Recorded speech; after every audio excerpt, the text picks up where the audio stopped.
There's a kind of loneliness that doesn't scream. It just sits there, quiet, heavy. You keep going, but something feels off, like you've been left behind without anyone saying goodbye. And the hardest part? You start wondering if it's personal, if you did something wrong, if you missed a step. Here's the uncomfortable thought most people avoid. What if this season isn't rejection at all? What if it's something far more intentional and far more demanding? The Bible presents several moments where silence, distance, and isolation aren't signs of abandonment, but stages of preparation. Not answers, not comfort, just space. And space can be terrifying when you don't know what it's for. So the real question isn't why this is happening. It's what this season might be shaping without your permission. Stay with me, because once you see it, you can't unsee it. When silence starts to weigh on you, I'll be honest right from the start, silence can be unsettling. Not the peaceful kind that shows up at the end of a long day, but the heavier one, the kind that arrives quietly and stays longer than expected. Messages slow down, invitations fade, life keeps moving, but somehow it feels emptier. The Bible presents moments like this not as clear punishment, but as setting. And setting matters more than we usually admit. In many biblical narratives, silence shows up before something meaningful happens. There's no dramatic miracle music playing in the background, no immediate breakthrough, just a pause, a waiting space. You see this pattern in different stories, seasons where people are set apart, slowed down, or pushed into solitude. Not as a universal rule for every believer, but as a recurring narrative movement, which raises an uncomfortable question: is every experience of loneliness really rejection? Think about the prophets of the ancient Near East. They lived in deeply communal cultures where belonging wasn't optional, it was survival. To be isolated wasn't just emotionally painful, it was socially dangerous. When a prophet found himself alone, away from the city or the temple, that loneliness was physical. Dust clinging to the skin, heat pressing down, thirst lingering in the throat. The text suggests that this isolation didn't erase their calling, but it exposed their humanity. There's a scene that repeats itself across Scripture. Someone prays, waits, and nothing happens right away. No clear answer, no spiritual fireworks, just time passing. Some scholars understand these moments as mirrors, not mirrors meant to shame, but to reveal.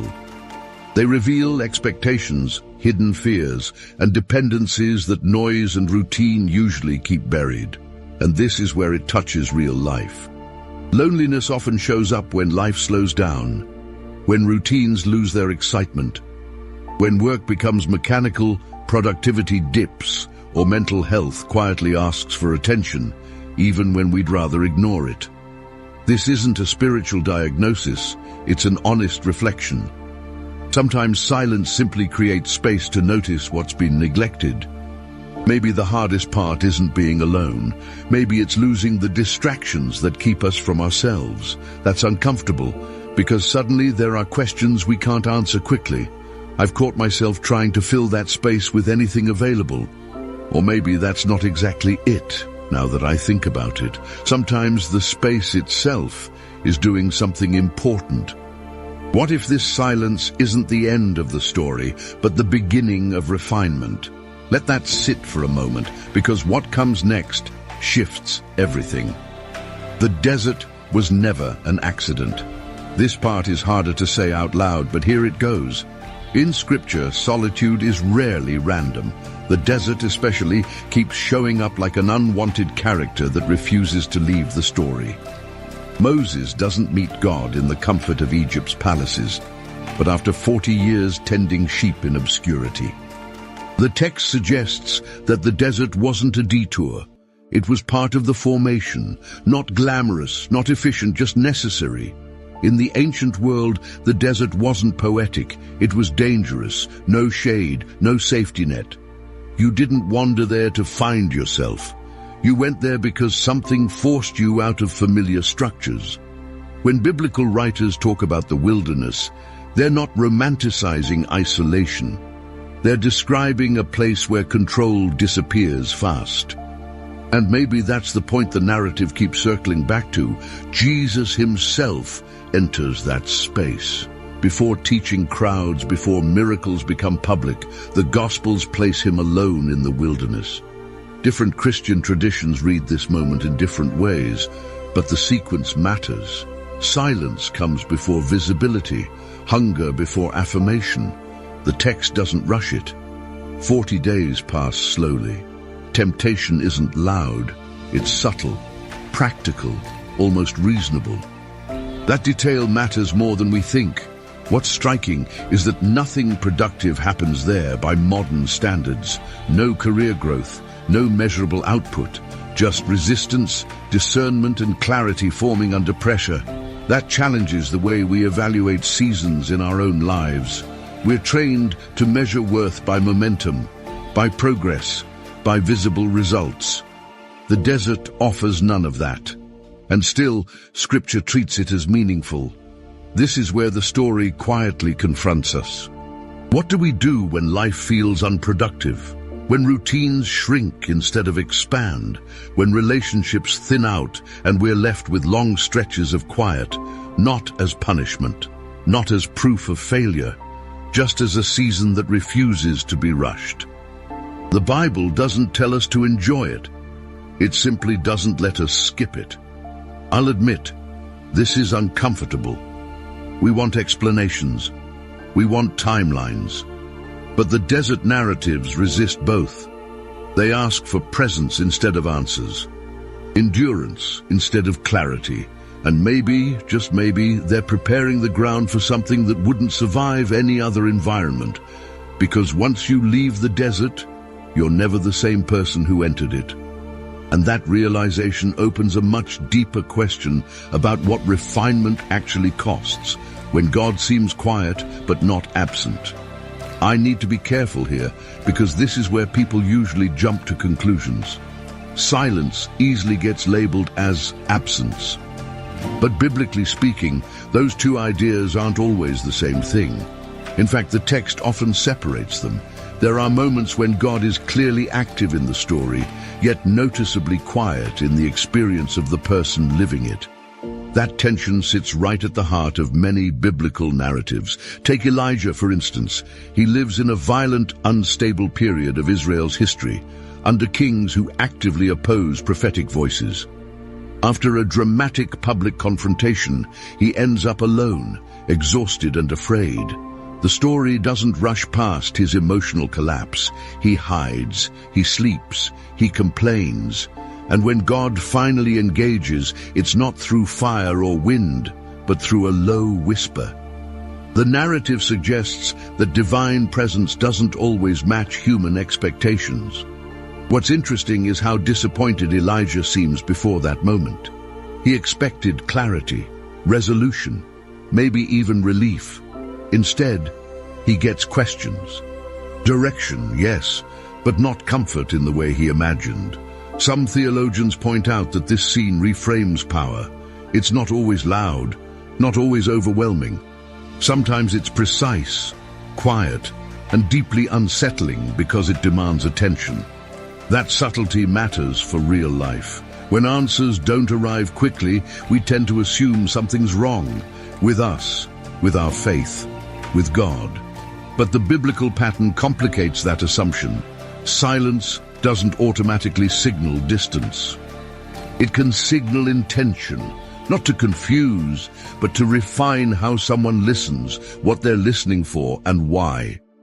I've noticed that silence has a way of stripping away spiritual shortcuts. You can't rely on emotional highs. You can't borrow certainty from someone else's experience. You're left with prayer that feels slower, scripture that feels heavier, and questions that linger longer than you'd like. It's uncomfortable, and maybe that's exactly why it works.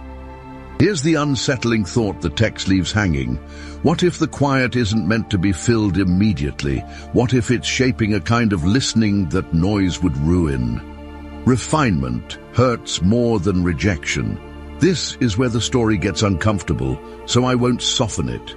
Rejection wounds the ego, but refinement reaches deeper. Rejection says, "You're not wanted." Refinement says, "You're not ready yet." And honestly, that second sentence is harder to live with. Scripture doesn't hide that tension. It lets it sit in the room, heavy and unresolved, forcing the reader to wrestle with it instead of escaping. Look at Joseph's story, not as a children's tale, but as ancient survival literature. Betrayed by his brothers, sold into slavery, imprisoned unjustly, and all of this in a culture where family was identity, protection, and future. The text doesn't rush to explain why this happened. It simply narrates the slow erosion of Joseph's assumptions about fairness, control, and timing. Nothing about it feels efficient or merciful in the moment. What stands out is that Joseph isn't passive. He works, he adapts, he leads where he can. But he doesn't get answers. No angelic explanation, no clear promise whispered at night. Just responsibility in small, unseen spaces. Some interpretations suggest that leadership was being shaped long before authority was given. Not as punishment, but as preparation that couldn't happen any other way. That challenges how we label our own seasons. We're quick to call anything painful rejection. A door closes, a relationship ends, influence shrinks, and the conclusion feels obvious. But the biblical narrative complicates that reflex. Sometimes the very thing that looks like exclusion is actually compression. Pressure applied slowly, deliberately, shaping something that would collapse if rushed. Here's the part we rarely say out loud. Refinement doesn't feel meaningful while it's happening. It feels unfair, lonely, pointless, and the Bible doesn't argue with that feeling, it records it. The Psalms are full of honest complaints that never get immediate resolution. Faith in those moments looks less like confidence and more like stubborn endurance. So here's the question that lingers without an answer. How many things do we call rejection simply because we can't yet see what they're forming? That question matters because the next part of the story shifts from pain to purpose in a way most people miss. What gets stripped away in the quiet. This might sound strange, but solitude doesn't just remove people. It removes illusions. And that's usually the part we resist the most. In Scripture, quiet seasons have a way of peeling back layers that noise keeps nicely hidden. Status, certainty, even spiritual language starts to fall apart when there's no audience. What remains is often simpler and more uncomfortable. There's a pattern you start to notice if you read carefully. When people are pulled away from crowds, titles tend to lose their power. David is anointed king, but then sent back to the fields.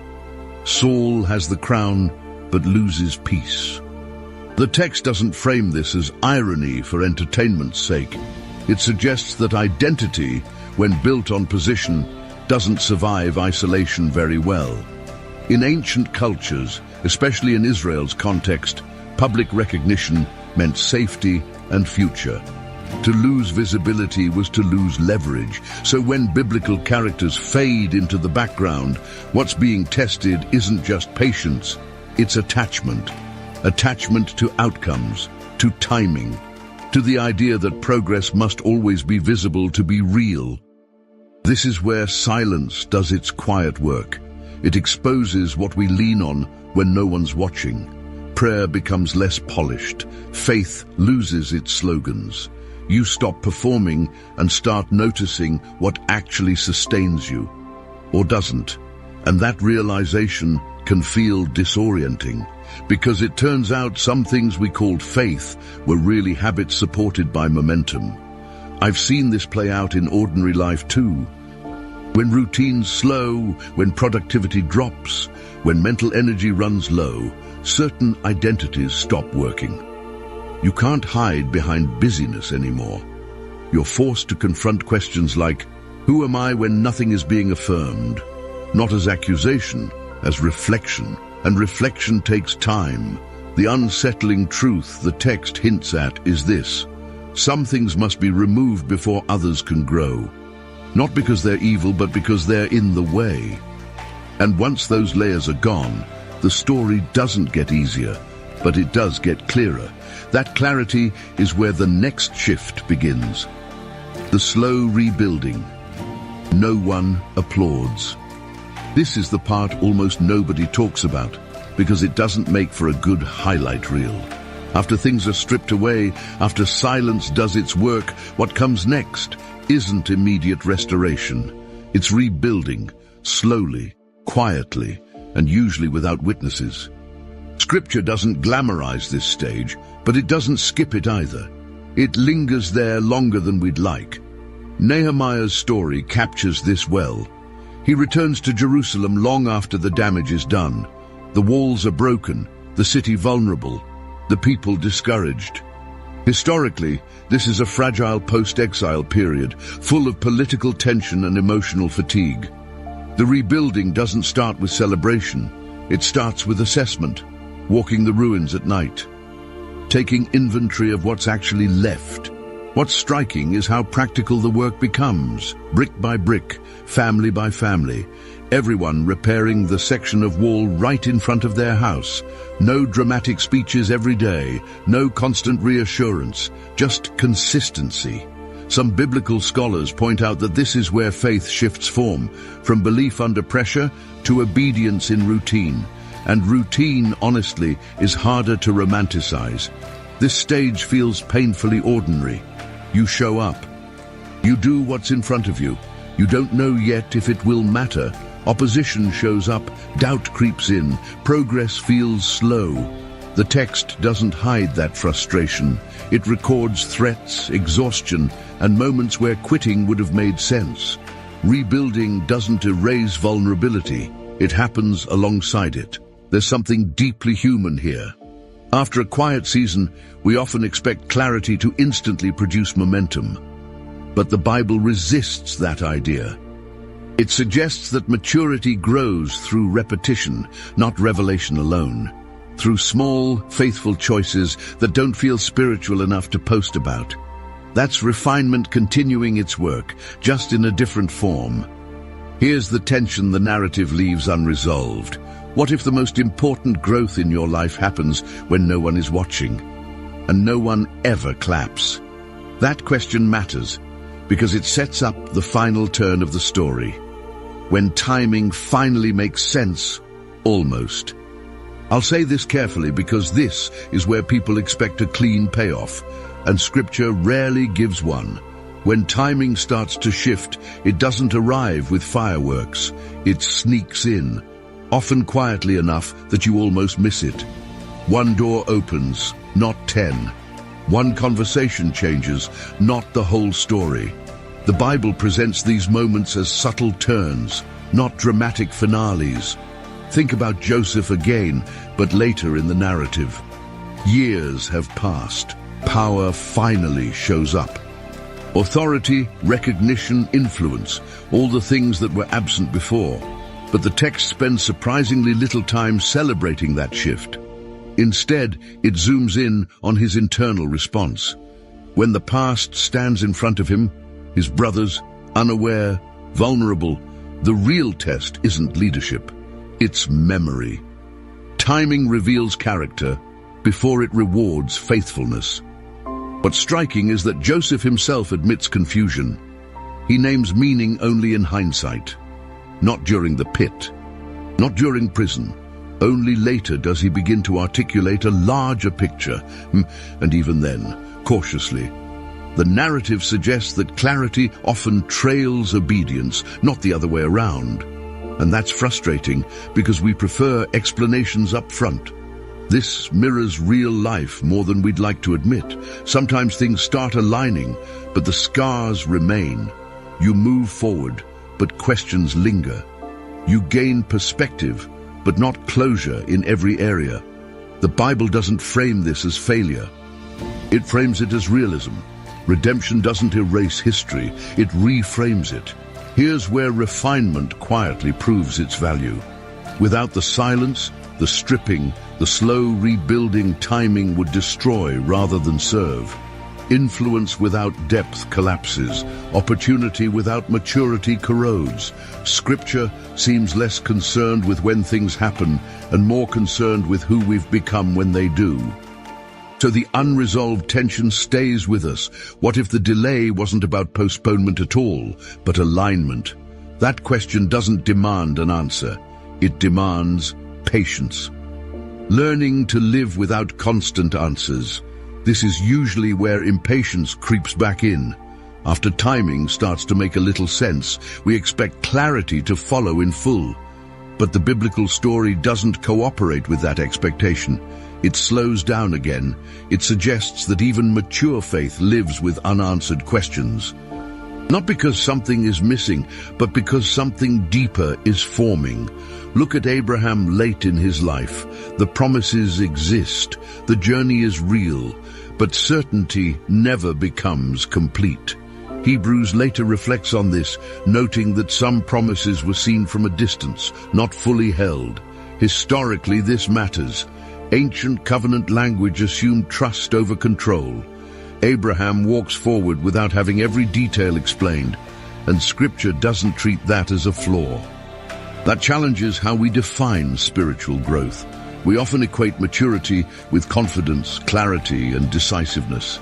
Yet the Bible frequently presents maturity as endurance with ambiguity. Prayer continues, even when answers don't arrive on our schedule. Obedience continues, even when motivation fluctuates. Faith becomes less about feeling sure and more about staying present. This has practical implications that rarely get airtime. You can make wise decisions without total certainty. You can keep healthy rhythms without knowing where everything leads.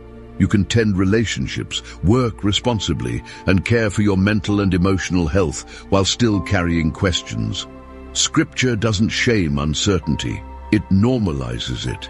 There's a quiet humility that forms here. You stop demanding explanations for every season. You start paying attention to what's actually being asked of you today. Not tomorrow, not 5 years from now, just now. And strangely enough, that shift often brings more peace than answers ever did. So here's the question the narrative leaves unresolved on purpose. What if the goal was never certainty, but trust that can breathe in the unknown? That question sets the stage for how everything ultimately comes together. When community returns, but you're different, this is a strange moment in the story, and honestly, it's easy to overlook. After silence, after isolation, after all that internal reshaping, community slowly returns. Conversations pick up, relationships reappear, life starts to feel populated again, but something's off. Not in a bad way, just different. Scripture hints that reintegration can be just as challenging as isolation. You see this tension after exile narratives. People return to familiar places, but they're not the same people who left. Jerusalem is rebuilt, but memories linger. Expectations clash. Some rejoice, others mourn. The Bible doesn't smooth that contrast out. It allows joy and grief to coexist in the same scene. That detail matters because it reflects how human re-entry actually works. What's subtle is how refined individuals often feel slightly out of step when they rejoin the crowd. Not superior, not distant, just more measured, less reactive, harder to impress. Silence has recalibrated their internal pace. And when noise returns, it doesn't carry the same authority it once did. The text suggests that this isn't loss, it's discernment. There's a practical side to this. After seasons of quiet, some conversations feel shallow, some conflicts feel unnecessary, some ambitions feel smaller. That doesn't mean disengagement is the answer. It means presence changes form. You listen more, speak less, choose words carefully. Community becomes a place to serve, not to prove anything. This can feel lonely in its own way. Being surrounded by people while carrying depth others haven't walked through yet creates distance. Scripture doesn't deny that discomfort. It simply shows that this tension is often where wisdom operates best, quietly, patiently, without the need to be understood by everyone. So the lingering question becomes this: how do you stay connected without shrinking what the quiet has shaped? That question prepares us for the final, most personal turn of the story. The quiet strength no one can take from you.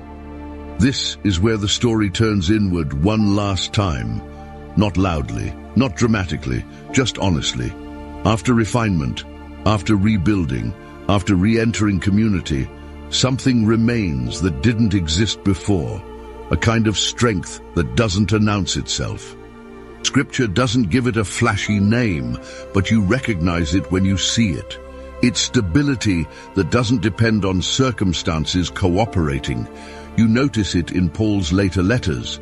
Historically, these are written under pressure, imprisonment, uncertainty, physical limitation, yet the tone shifts. There's less urgency to prove anything, less defensiveness. He doesn't deny suffering, but he refuses to let it define him. Some scholars suggest that this is what maturity looks like in the biblical sense. Not escape from hardship, but composure within it. What's important is that this strength isn't self-generated. It's shaped. It comes from walking through unanswered prayers, delayed outcomes, and long stretches of faithfulness that no one applauded. The text suggests that this kind of resilience can't be taught quickly. It's learned slowly, in places where shortcuts don't work. This has real-world implications that often get ignored. When you've been refined, panic loses its grip faster. External validation matters less. You still care, you're not numb, but you're not ruled by every shift in opinion or outcome. Decisions come from discernment, not desperation. That's not perfection, that's grounding. There's a quiet confidence here that doesn't need to win arguments or dominate conversations. It shows up in how you respond under pressure, in how you wait, in how you say no without guilt and yes without fear. Scripture frames this not as arrival, but as readiness, a posture that can handle whatever comes next. And here's the final unresolved question before the story closes. What if this strength was the real gift hidden inside the silence all along? When you finally name the season, this is where everything slows down one last time. Not because the story is ending, but because perspective has finally caught up with experience. Scripture often places naming at the end of a journey, not the beginning. People look back and give meaning to what once felt chaotic, not with full certainty, but with honesty, shaped by distance. You see this pattern when Israel reflects on the wilderness years. Much later, the texts interpret that season not just as survival, but as formation. Hunger, dependence, daily provision, all reread through time. Historically, this matters because these reflections weren't written in the desert but after it. Meaning emerges in retrospect, not in real time. What's striking is the restraint. The Bible doesn't reduce complex seasons to slogans. It resists clean explanations. Instead, it allows layered truth, hardship and growth, loss and clarity, confusion and purpose. Naming the season doesn't erase the pain, it contextualizes it. And that difference is everything. In real life, this often happens quietly. You realize you're no longer asking the same questions. Certain fears don't have the same volume. You stop needing constant reassurance. Not because everything worked out perfectly, but because you're no longer defined by what didn't. The silence shaped something steadier than answers. There's humility here. You don't rush to explain your story to others. You hold it carefully. You know now that not every quiet season is meant to be fixed. Some are meant to be understood later. Scripture treats this awareness as wisdom, not closure. So here's the final question the narrative leaves hanging, intentionally unanswered. If this season was refinement, not rejection, how will you carry what it shaped into whatever comes next? Some seasons don't come with explanations, they come with shaping. And maybe that's the hardest truth to sit with. This story was never about liking the silence or romanticizing the desert. It was about realizing that not every quiet moment is a setback. Some are invitations to become someone who can carry what's coming next without breaking. If any part of this journey resonated with you, I'd love to know what part of the silence spoke the loudest. Share that in the comments. And if this reflection added something real to your perspective, consider subscribing to the channel, because the next video goes even deeper into how these hidden seasons affect our choices, relationships, and faith in ways we rarely talk about. Don't rush away from this moment. What comes next builds directly on what was just uncovered.